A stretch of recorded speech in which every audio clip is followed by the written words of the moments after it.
Well, good evening, everyone. It is Thursday evening. Want to do an update video and discuss the potential for certainly some severe weather tomorrow. So that will be Friday, February 2nd.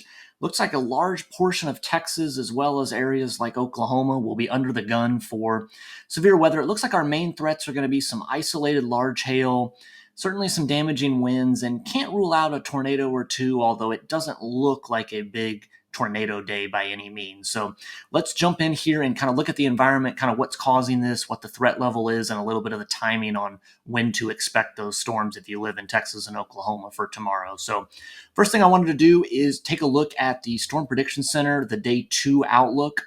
And so what you can see here is we do have a level 1 out of 5 marginal risk here across a good portion of central South Texas, all the way up into western Oklahoma and the eastern panhandle.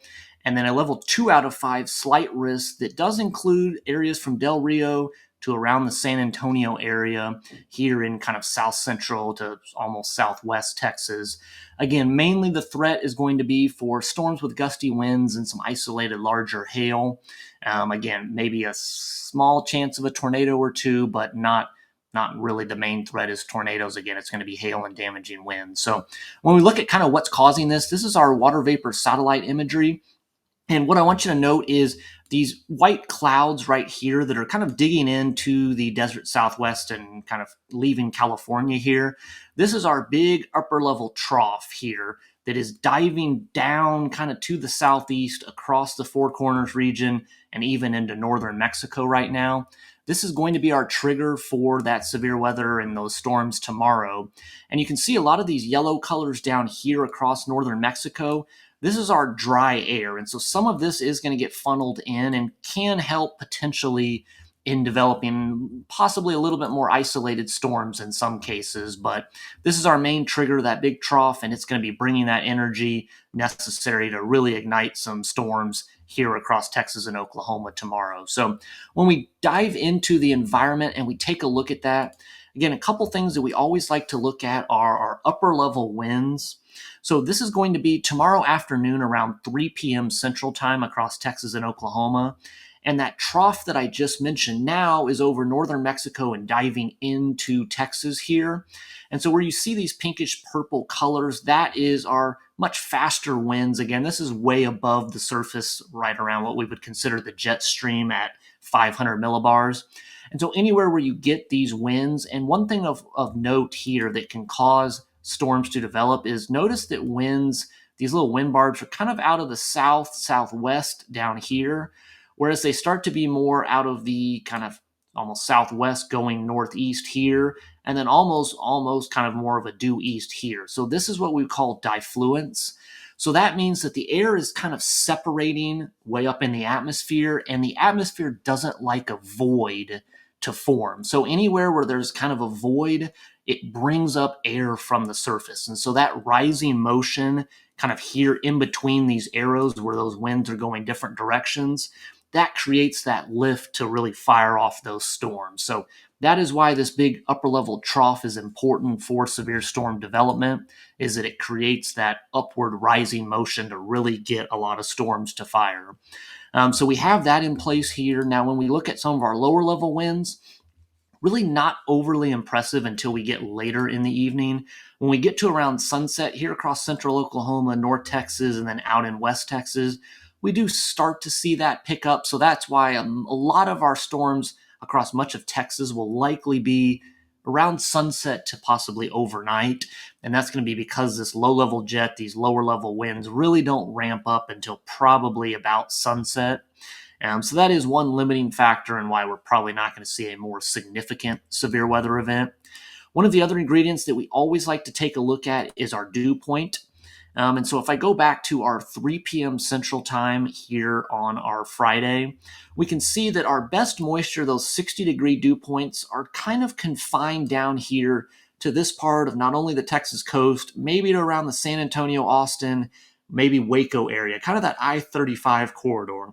We don't get these 60 dew points up to Dallas. We're only showing about 58, 59. And we don't get that much moisture up here. Now, there is a little bit of this kind of tongue of moisture that gets into kind of northwest Texas and western Oklahoma, This will trigger off some storms here in this area. Again, we can see 30-degree dew points in the Lubbock area, whereas Childress at 55. So a pretty big difference and not a huge spatial area. And so this will be enough to fire off storms. But again, if we were looking at 60 or 65-degree dew points, that's where we would have a much more significant, tornado or severe weather event. But moisture is going to be a little bit limited. It's going to be a little bit late arriving here. When we get to our sunset, about kind of that time, 6, 7 p.m., we do start to see those 60-degree dew points making it up to DFW. But again, that's probably why most of our storms in Texas will be kind of sunset and probably afterwards, is that best moisture arrives a little bit late in the game. Last thing that we like to look at is kind of a composite of kind of where that moisture, where that energy kind of lines up and could be conducive for severe weather. So as of 3 p.m., we can see a little bit of kind of a bullseye here across that eastern Texas panhandle, southwest Oklahoma, where we did see a little bit better moisture. We do have some hints here of a little bit better of those dynamics for severe weather, and then starting to see some hints kind of along the I-35 corridor. It's just real slight. So again, as of 3 p.m., kind of that mid-afternoon, it does look like the target for probably the strongest storms is going to be up here.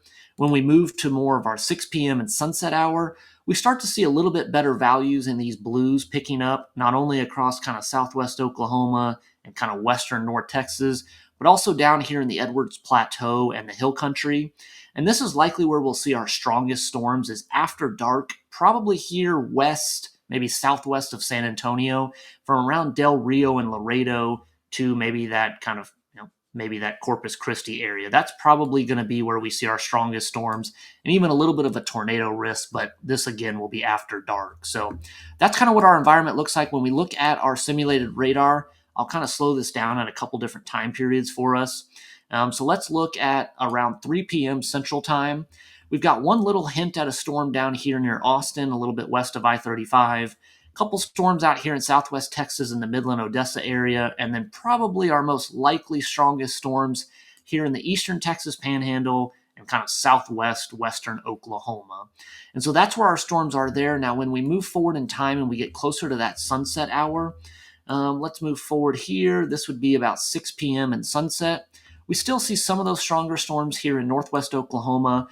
We do get a line that blows up here along I-35, really from the Red River down to about San Antonio. These storms could be possibly marginally severe, although they don't look incredibly strong. And then likely these storms are going to have some pretty significant gusty winds out here, and this will be generally forming a line and moving off to the east with time. So as we move forward in time, watch kind of what happens. We see those storms continue to move east, intensify a little bit, especially down here west-southwest of San Antonio, but intensifying really all along this line as it moves east, and then likely coming into the I-35 corridor and probably the Dallas-Fort Worth area. This is 6Z, so this would be probably around our midnight hour. So again, it does look like it's going to be a stormy Friday evening into Saturday morning for much of the eastern two-thirds of Texas, as well as parts of Oklahoma as well. But definitely a lot of storms, some severe weather. Again, not a huge tornado threat, but likely some isolated damaging hail and then those gusty winds as well. So hopefully this video was helpful, and I'll see everybody back here for the next update video.